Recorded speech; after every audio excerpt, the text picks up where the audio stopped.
Hello everyone, and welcome to Dream Team. I'm Alice Langlois. And I'm Trent Lenkarski. Cool, I did it. You did it. Now I'm the intro master. I mean, we'll trade off each week, so.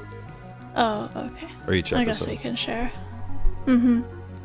This is episode 2. It's gonna be kind of a spooky one, I think. So. Yeah. Buckle up. Weirdly spooky. Well, not too spooky. We're not trying to give anybody nightmares here. This is a cozy podcast for going to sleep to. Even though we are talking about nightmares. Kinda. Yeah. It's gonna be fine though. Yeah.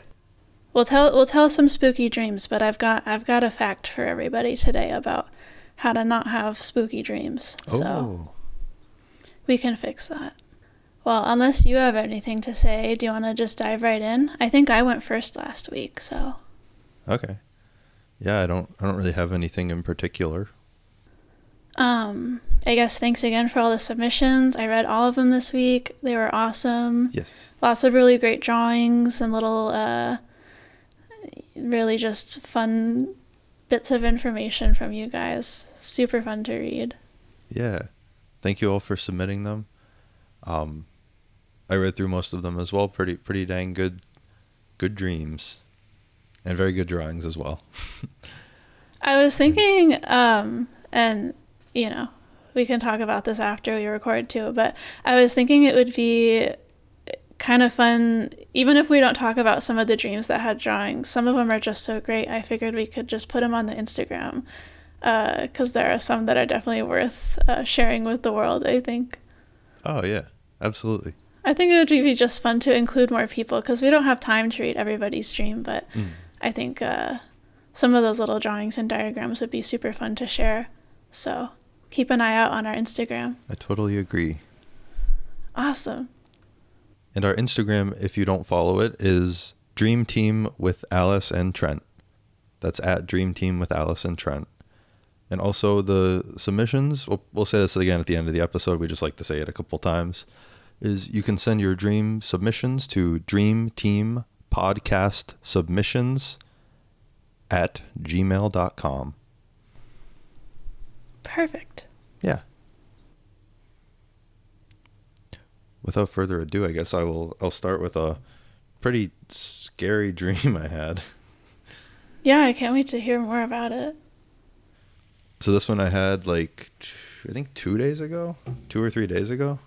It was that kind of thing. I think we've talked about it before, where you have like a bunch of short little dreams and you keep like waking up in between them and stuff. Yeah. So it was one of those nights for me, so it wasn't very fun. But yeah, so I had like about 4 or 5 little spooky dreams, and I didn't remember all of them, but I did write down a couple little notes. So I'll read through what some of them were. One was that I went to a party, but I was really like apprehensive. I really didn't want to go. Like something about it just didn't sound good to me. And it, like the party itself was just weird. And it was like, we were in like a weird, like Twin Peaks style room where it was just like Whoa. Pitch black all around us. And there's just a weird, like couple couches and then like a weird, like big circle bed in the middle. And people were just like sitting around talking. And that was like the party. It was just very haunting and not fun. Yeah, and I saw this one person there that's not like a close friend, just like an acquaintance. But, like I didn't know it was them. They had like really long ratty green hair and like a really long like goatee thing. It was just so strange. Oh my gosh. And they had this like caked on like white face paint like a clown. And I was like that's who's that weird person? Who is that? And then like someone's like, you don't recognize them? That's that person. I was like, what? How is that them? Why do they look like that? And so that was like one of them. That's so creepy. Yeah, it was very strange.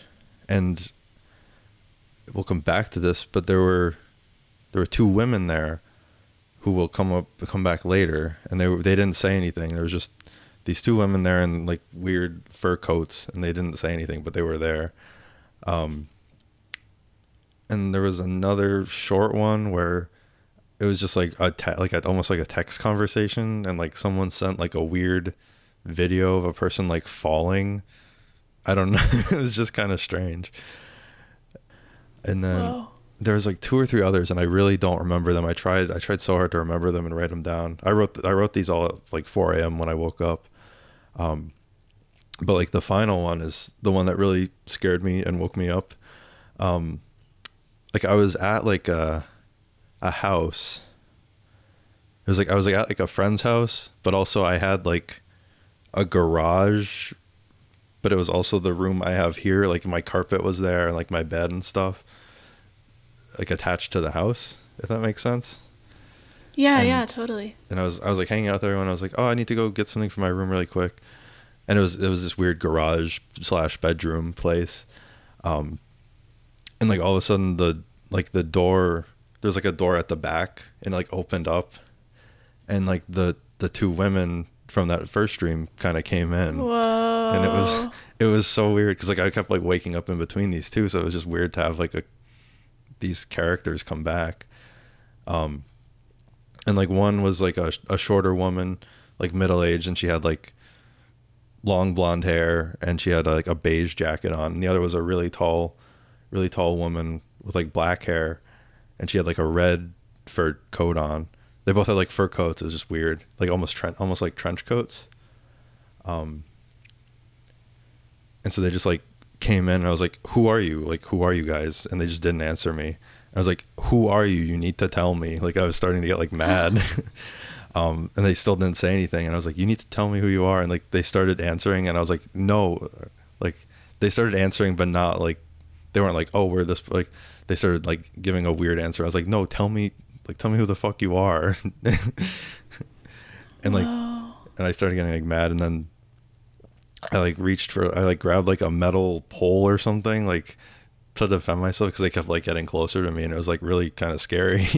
And then I just like was like yelling back to the house, into the house for help. And I woke up and I was like yelling help in real life, and it was really scary. That was so, like, that just gave me chills. That is so crazy. Yeah, no, it was freaky. Like, the fact that they came, like, the fact that they were, like, background characters and then they, like, showed up. Yeah. Is so, like... And they were, like I said, I don't remember all of them, but there was another one of the dreams I forget. I know they were in it, though. And it was just the same 2 women. It was just really odd. That's so, like, I don't know, that, like, it just seems like it's, and it kind of has to, similar thing kind of comes into play with my dream that I'm going to talk about, but stuff like that, it's like, so, it feels like an entity, like something that exists outside of just your dream. It's like something that's trying to communicate with you, because it's creepy. It keeps following you. Yeah, I was just about to say that, because I've had like a sleep paralysis dream before where I was like, oh, that's a demon. Like that is a demonic thing. But like in this dream, like totally. with these 2 women, I was like, these are like dream cops or something. I don't know what. I literally, yeah, I was like, I don't know what I did. It's so funny wrong. that you said that, because when you were describing the 2 of them standing together, in my brain I was like, oh, they sound like dream cops. The thing is I don't know what that means. Like Yeah, me neither. I don't know what a dream cop is, but when you described those 2 characters, like I just imagine, like, you know, like 2 buddy cops standing next to each other, like like some kind of dream patrol or something. Exactly. Like going around and like I don't know, like yeah. Maybe you broke some kind of dream law or something. I don't think I did. I just had a bad night's sleep. That's the worst crime of all. Apparently. That's so crazy. Yeah, every once in a while there's like something you dream about where it's like this, like, you know, this is so vivid and real that it feels like something that is like some sort of entity that exists like a in vibe. some sort of dream universe. Yeah. Like it's coming to visit me. Yeah, definitely. And I was like, after I woke up, I was like in a weird like state, And I was like talking to a friend about it afterwards, and it's like it almost feels like heat exhaustion or something, or like a fever, like where like you wake up from something weird and you're like, what is happening? I've totally had that. Like when you have a dream that's either like super vivid or super scary, and you wake up just like in a daze. Yeah, because it's like that happens to me a lot if I have a dream that's like really realistic, like if it takes place in my bedroom where I'm actually sleeping in real life. And then I wake up and I'm in my bedroom where I actually sleep in real life, and I'm like, what? Like, wasn't there just a crazy thing here? It's like a weird like trauma response or something where you're like, this really traumatic thing happened, but it wasn't real at all. But it was real in your brain. Yeah, so that's why it's weird. Like because like, I don't know, I guess it's technically not real physically, but we experience the world around us almost entirely like because of our brains. When we touch something, it's a signal being sent to our brain. Same when we see or hear something. So who's to say a dream isn't something that your brain is really experiencing in real time? It's not happening in like the quote unquote real world, but I think you can totally have like a legit like traumatic response to something like that. Yeah. Which is crazy to think about. Definitely. Oh, I'm glad that you're okay. Me too. It was crazy when you texted me the other day about it, like that you were actually calling for help in real life. I don't know if that's ever happened to me, like, but like that's so crazy that you were actually like that your whole body was responding like that. Yeah, I mean, it probably wasn't like in my dream I was like help, but like in real life I was probably like, oh. Because like that's what woke me up, is I kind of like woke up and I was like, oh. Yeah, but even then, like your body was trying to, like, I don't know. Yeah. Save yourself. Yeah. I don't know if I've done that. I feel like I've probably done that before. I know my mom does. I don't know if that's a genetic thing or not. But it could be. Yeah. My dad's mentioned that, where my mom will be talking about a nightmare she's had, and then she's like, and my dad's like, oh yeah, I heard you like like going like making weird noises. Oh no. Yeah.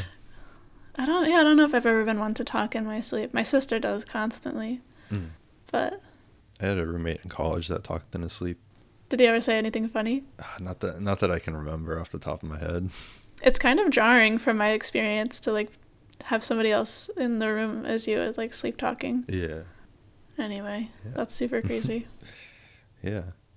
What about you? Can I tell you yeah, I have got a spooky dream. I hope you have a dream that's not spook. Oh, okay. Oh no. Uh-oh. This isn't a dream that I had recently. I had it maybe like, I don't know, 7 or 8 months ago, like last summer. Oh, okay. But I picked it because we're recording this the day after Valentine's Day. And this dream has to do a little bit with Valentine's Day, even though it's a little bit horrifying. It's thematically appropriate. And it's a good thing you picked a spooky dream too, because otherwise it would have been kind of a weird thing to bring up. But it's definitely one of the scariest dreams I've ever had. It's like, I have really, really vivid dreams, and like that's usually super fun. Like when you dream about something like fun, you're in some fantastical worlds, like fighting a fantasy monster or whatever. You know, dreaming up some crazy, realistic landscape that isn't actually real. It's kind of fun. But when you have that ability and then you dream about a real life situation, it's almost too real that it feels like absolutely terrifying. Yeah. Because everything is just so realistic. It's like you don't know that you're sleeping.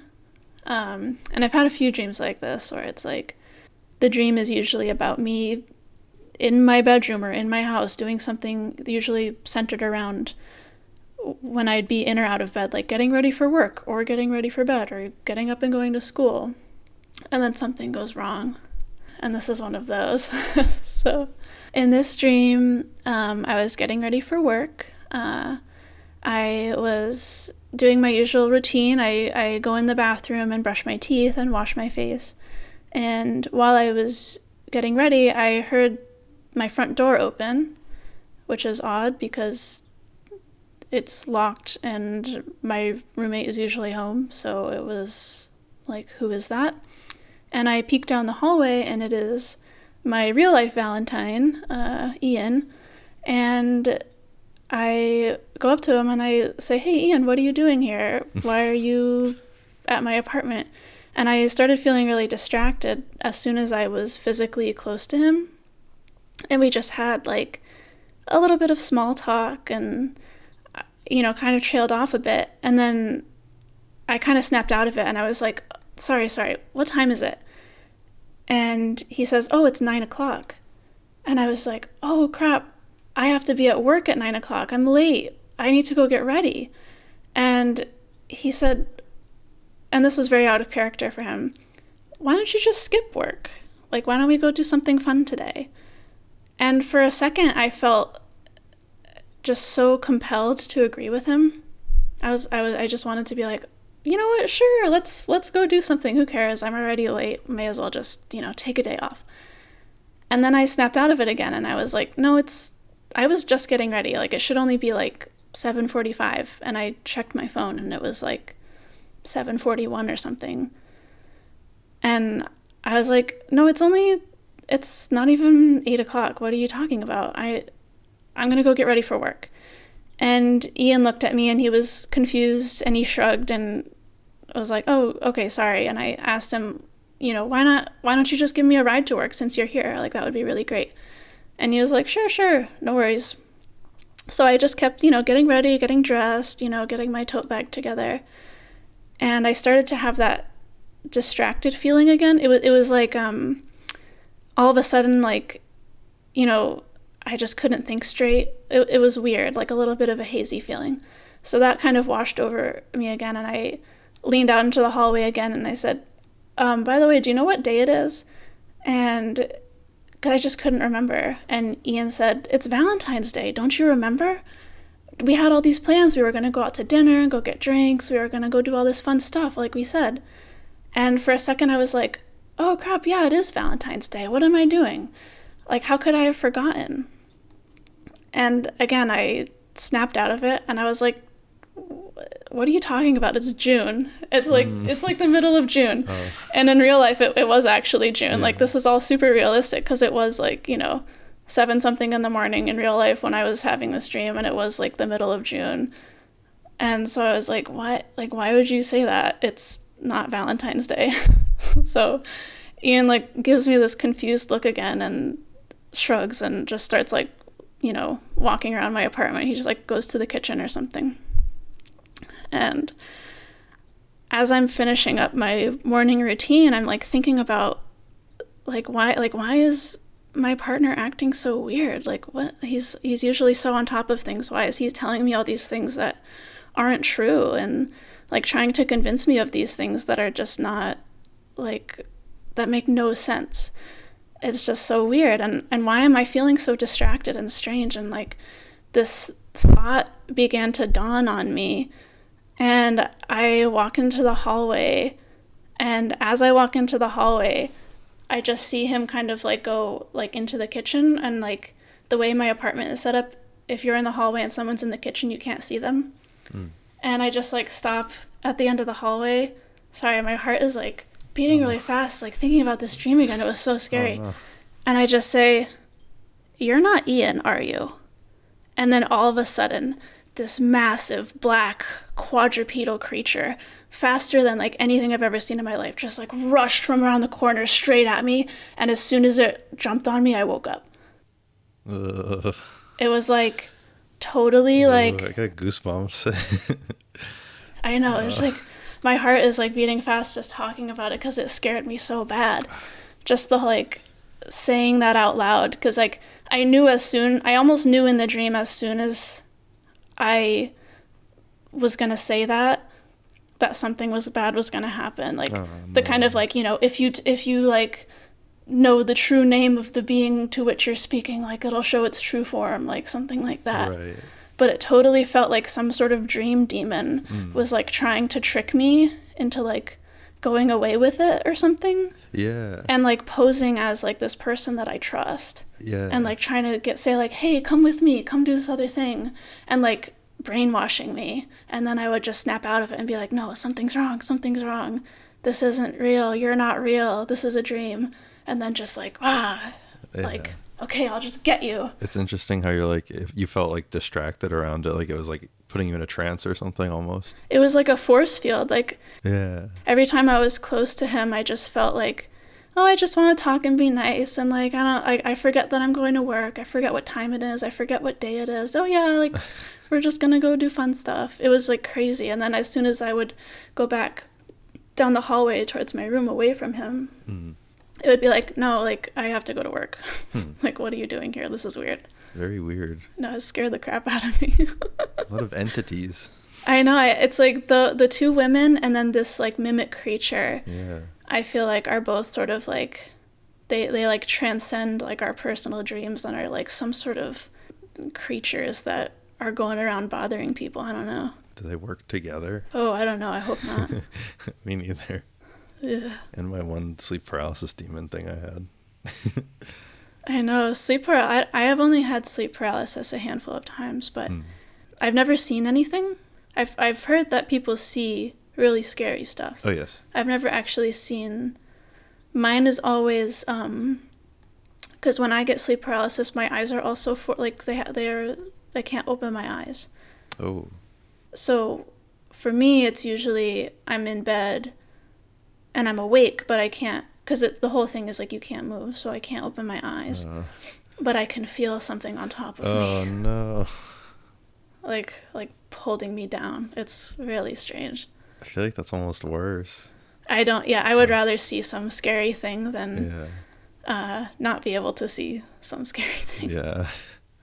Well, there is a dream entity that I want to tell you about that might be able to help both of us to not have our scary dreams. This sounds like a dream fact. Is this about to be a dream fact? It is a dream fact. Whoa. Transition. Yeah, I'll have to make a little jingle, huh? Dream fact. We're still in Japan for this one. I was thinking of this creature. I didn't realize it was another Japanese thing. But I have definitely heard of this before. It's called a Baku. Have you ever heard of it? I have not. I bet, though, that you might be familiar with the Pokemon Drowsy. Have you ever seen this kind of yellow Pokemon with like a little elephant nose? Oh, yeah. It's like an anteater almost. Yeah, you know that guy, right? Yeah. So that Pokemon is based on a Baku, which is a Japanese mythological creature. You'll have to, if you look up a picture of a Baku, I think you might like what you find. They look a bit like tapirs. I will look it up on the internet. Oh, I see. So they have the trunk and tusks of an elephant, the ears of a rhinoceros, the tail of a cow, the body of a bear, and the paws of a tiger. Whoa. So they're really funky looking little guys. But they're good. You want to have a Baku nearby because what they do is they eat bad dreams. Oh. So if you're ever having a bad dream, you can call on a Baku to come and eat it for you so that you can have good dreams instead. Interesting. So they're these funky looking little dream animals, and they'll come and eat your nightmares. And they kind of hail from both like Japanese and Chinese mythology, and it's like... Is there a way to summon them? Yes. Okay. Okay, so, sorry. I didn't mean to cut you off. I'm sorry. No, it's okay. Here's actually, I just found the sentence.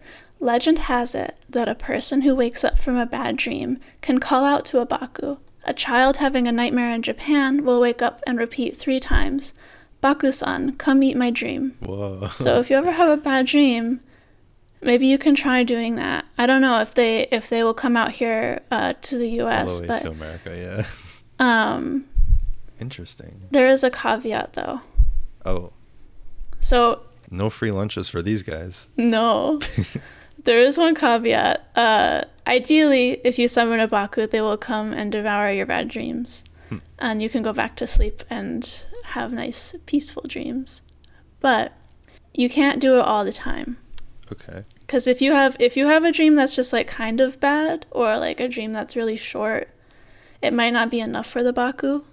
Uh, And if the Baku remains hungry after eating your nightmare, he may also devour your hopes and desires as well, oh no. leaving you to live an empty life. Oh my god. So How hungry is this guy? just like be careful. I mean, it's got the body of a bear. I feel like it probably needs a pretty big nightmare. That's true. Bears eat like berries though. Well, I mean, it's a bear and a elephant and a tiger Yeah. and a rhinoceros, so that's a lot of different things. But I just thought those guys were super neat. I was thinking a lot after we were talking about what dreams we wanted to talk about. I was thinking a lot about dream demons and dream entities, and kind of reading up on what cultures have creatures that might visit you when you sleep at night. And I just thought these guys were so neat. They look cool. Yeah, they do look very cool. And there's a lot of I read a lot about things that might come and bother you in your dreams that might be a little bit more scary to dream about. But these guys are just coming and munching on your bad vibes. Just gotta make sure you fill them up. What more? Yeah. If you're gonna dream bad, just get it all out in one go. That's a little dramatic though. It's like, oh, you didn't feed Yeah, me but enough. I think it's more like, if you have a dream where your partner is actually a demon mimic trying to kill you, Yes. maybe call a Baku. I think that would fill it, yeah. If you have a dream where you're at school and you forgot your pants, maybe don't call the Baku. Yeah. Seems like good advice, yeah. That's pretty scary, but I wouldn't bet that it fills up a dream eater. Anyway, that's the Baku. Thank you. That was a very good dream fact. We gotta have more of these excellent creatures. I just love a weird little guy. I love a weird little guy. I love a weird little guy. Do you want to do some submissions? Yes, I would love to. Before we start reading, I want to just briefly do an introduction for this dream song. Oh. Just because I it might think- be some background music you might hear during this I segment. think it's starting. I think I hear it starting actually. Very softly. So, softly and beautifully. This is from Jamie. Thank you, Jamie. A little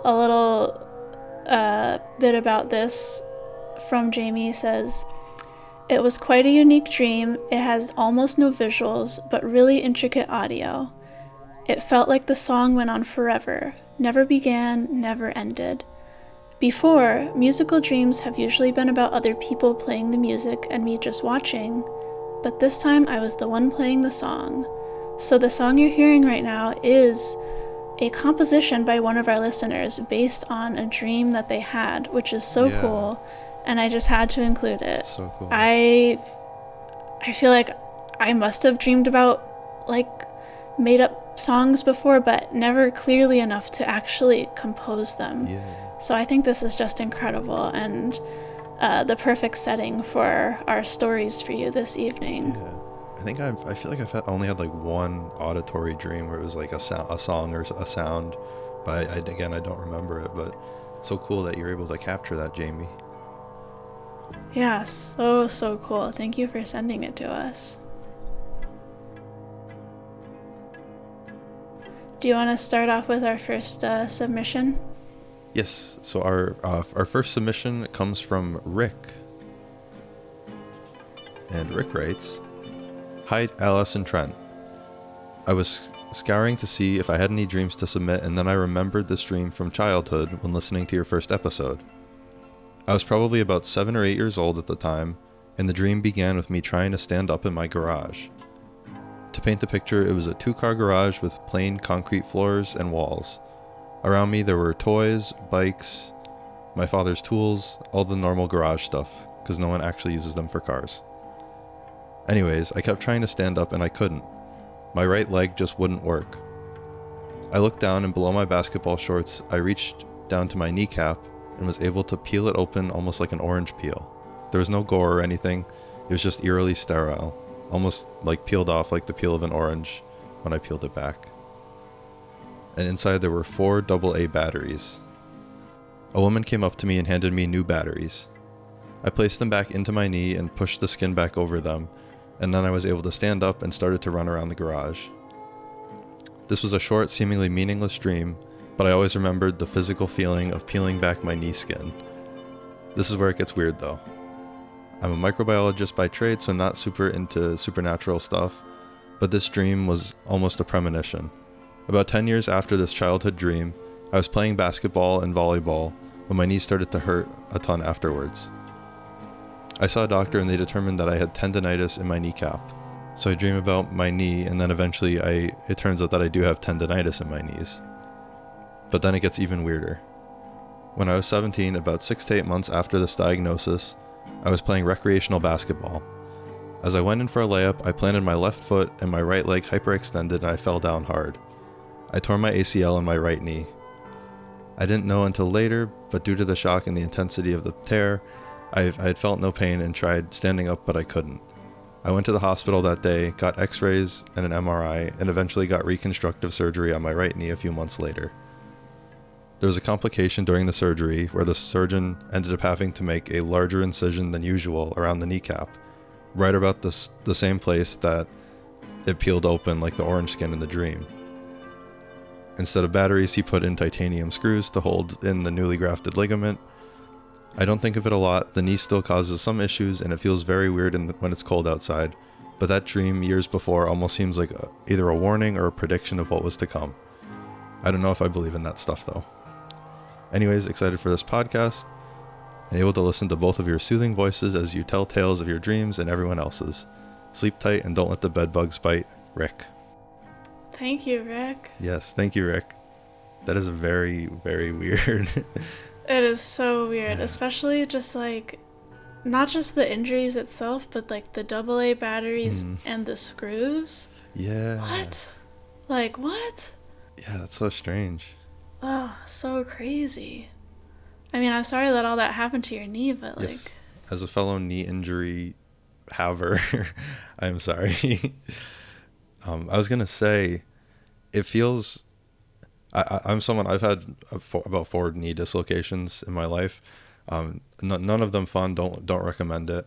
But it feels almost like a dream that I've had like after those. So it's just weird that he had that like beforehand, you know? So did you have like dreams about hurting your knee like after it happened to you? Like, yeah. Like because it happened to you? I think so, yeah. I don't remember when, because I've had, like I said, I've had 4, so it's like, I'm not sure exactly when I had these dreams, but I definitely had reoccurring like 2 or 3 times of like me being on ice, and then all of a sudden my leg like locks up and I like can't move my right leg, and then I'm like stuck in the middle of like a frozen lake. I mean, like that totally makes sense though. I think I would more expect your experience than what happened to Rick. Exactly. It's weird that it was like the opposite, you know? Yeah, I mean, that's just so... And then the other parallel that blew my mind was the scar. Not being able to stand up, too. Yeah. Because, like, the dream was sitting in the garage, not being able to stand up, and then when he tore his ACL... In real life, it was... Sitting on the ground and not being able to stand up. Yeah. That's so odd. Yeah, that's so wild. I don't think I've ever had any dream like that before. Not like a before injury. No. I've definitely had dreams that I've had as deja vu later. I don't know if you've ever had that. Like, what do you mean? Like, I just have like a short dream where I'm like at a restaurant or something with like some friends, and it's just like a random combination, and then like later, like a year later, it's like, why am I here with these 4 people? Like, that's weird. Like I've had that a couple times. So I don't know. It's weird, like pre-memory almost. Yeah. What is it called? Precognition, I think? Yeah, I think. That sounds fun. That's super cool. All right. Well, I got a fun one. This one is from Ruby, who is my sister. Ruby, who is also your sister. Yes, my little sister Ruby. This is a dream that She had quite a long time ago, but I remember her telling my family and I when she originally had this dream, because it was just so vivid to her, even when she first had it. And it's just it's a strange and funny wild ride. Here we go. This is a Ruby classic, the flying refrigerator dream. Whoa. I was in my basement at home playing with squinkies, which were all the rage at the time. I think that's some kind of toy. I've never heard of that. I don't remember what those are. I don't quite know what that is. I got called upstairs to go to school, which in this universe was on a different planet. The bus was still a regular yellow school bus, but it had 2 big cartoony rocket launcher engines on the back and had blue fire. The dream didn't include any of the school day, so cut to me getting out of school. Lo and behold, I had missed the bus. Me and this other kid were freaking out, because what do you do when you miss the bus and school is in space? I didn't think to call anybody. I didn't have a phone, and everyone at the school was gone, like everyone. After a couple of minutes, something comes flying toward us. It's a tiny witch steering a flying refrigerator. By tiny witch, I mean like a foot tall, with a hat twice her size. And by steering a flying refrigerator, I mean she had reins on it like a horse. She didn't speak, and we didn't say anything either, but we got on. She also gave us some yogurts from the fridge, but I don't know how, since we were sitting on the door side, but whatever. Eventually we got back to Earth, and she drops us off, only for us to realize that the Earth was made out of rubber and also very small. As in, I was standing on top of the Earth, bouncing on it, unable to, quote, get in. After I try getting in, I look for the other kid, who was sitting on the crescent moon like the DreamWorks kid, far more relaxed than I was. The last thing that happened in this dream was me looking to him, and him saying the first spoken words of the whole dream, quote, I guess Albert Einstein was right. And then I woke up. Oh my goodness. I just love the ending. Yeah. So I guess he was right. I guess so, yeah. Wow. I also just love the image of somebody steering a refrigerator with reins. Yes. Amazing. That's so good. Thank you so much, Ruby. Thanks, Ruby. That's yeah. A real classic classic. Langlois dream. Runs in the family. I guess so. I did mention earlier, my sister is quite the sleep talker. It's always been growing up. Sharing a room was a very interesting experience. I don't know if stuff like that runs in the family, because I don't think I've ever really. Nobody else in my family sleep talks a lot, so it could just be a personal thing too. Gotcha. But anyway, thanks so much, Ruby. It was great to read your dream again. Thank you, Ruby. Just like Albert Einstein said. Yeah. I guess he was right. He was. And then if you want to read, we got another banger from Jeremy. Yes. Quickly becoming show regular Jeremy has another. I know, show regular Jeremy with another great one. Nice, short and sweet little dream from Jeremy. Kind of superpower related too, as well. Yeah. If you could call it that. So Jeremy writes, I had a Batmobile Matchbox car when I was very young. This car has shown up in my dreams intermittently for the last 30 years or so. When the car appears in my dreams, as long as nobody is looking, I can make it drive around by humming the Batman theme song from the 1966 TV show starring Adam West. I usually get away with humming it around the room and nobody looking. On the rare occasion I'm caught, I feel ashamed and try to play it off like I wasn't doing anything. Sweet dreams, Jeremy. Amazing. I feel ashamed. I think it's so funny that it only works when nobody's looking. Yeah. The feeling of shame that comes with riding your Batman car. This might make me sound dumb, but I don't know, like I'm not a huge like superhero person. When I I don't know if the Batman theme song from the specific show that he's referencing is the one that I'm thinking of, which is the like. Yeah, I think it's that one. Yeah. I think it's that one because that's such a funny, like, just standing in a room and just like watching a little car zoom around and just being like like with like intense concentration. Yeah, and making sure nobody's watching you. Extremely good. Yeah. Also, yeah, like looking over your shoulder. I hope nobody sees me driving around my little Batmobile. Thank you so much, Jeremy. Yeah, thank you. Keep them coming. I love them. I love the short little ones. I know. Yeah. Those are great. Cool. I think that is about it. Gotta end on a lighter note after some of those yes. spooky times. Absolutely. So, yeah. Thank you for tuning into this episode of Dream Team. We really appreciate all the submissions. Thank you all for writing in, and thank you all for listening. We've gotten quite a bit of good feedback so far. Yeah, it was so great to see all your comments on our episode from 2 weeks ago. Yes.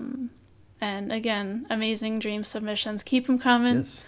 And where I love reading them. Where can people send them if they were to send in dream submissions? Your favorite new email address, dreamteampodcastsubmissions@gmail.com. That's dreamteampodcastsubmissions@gmail.com. You can also follow us on Instagram at Dream Team with Alice and Trent. Yeah, make sure to check the feed. We've been trying to post any relevant images, cool drawings, and other helpful visual aids to pair with every episode. So check that out. Maybe I'll find a picture of those squinkies that Ruby was talking about. Yes. That'd be helpful. We can find out more about those. Yeah. Definitely going to put a picture of the Baku, too. Remember, if you have a bad dream, you got to call on Baku-san to come eat it. But only if it's really bad. Or he'll steal all of your hopes and dreams, which is a little dramatic. I think, at least. Just be careful with those things. Yeah. Oh, and we got a question on our last episode from somebody. I meant to mention this earlier with Jamie's beautiful musical piece, but there was somebody asking about who did the music for the podcast. Oh, who did the music for the podcast? I did the music. You did the music for the podcast. Yeah, so we haven't really been like saying anything because it's all been really like we've been creating everything so far for the podcast, from the art to the music to, we're trying to do this ourselves. So I made the little theme song and some of the background music you heard in the last episode. Yes. And thanks for the positive feedback on that too. I appreciate it. And thank you for making it. I feel like it really adds to it. Thanks. I want to make more. I want to make a little dream music library for us to use on our podcast. Oh, hell yeah. And maybe, I don't know, I've never really put my music online anywhere, but maybe I'll make a little album once we have enough. Ooh. So that if you want to listen to some of the dreamy beats from the episodes, you could find them somewhere. We'll see. If enough people like it, maybe I'll do that. I think they will. I hope so. I like my beeps and boops. Me too. They're very good. Thanks for tuning in this week. Thanks, everyone. We hope you have good dreams. No bad entities. And yeah, no bad dream cops or evil dream demons. Sleep tight. Sleep tight, and like Rick said, don't let the bed bugs bite. Good night. Good night.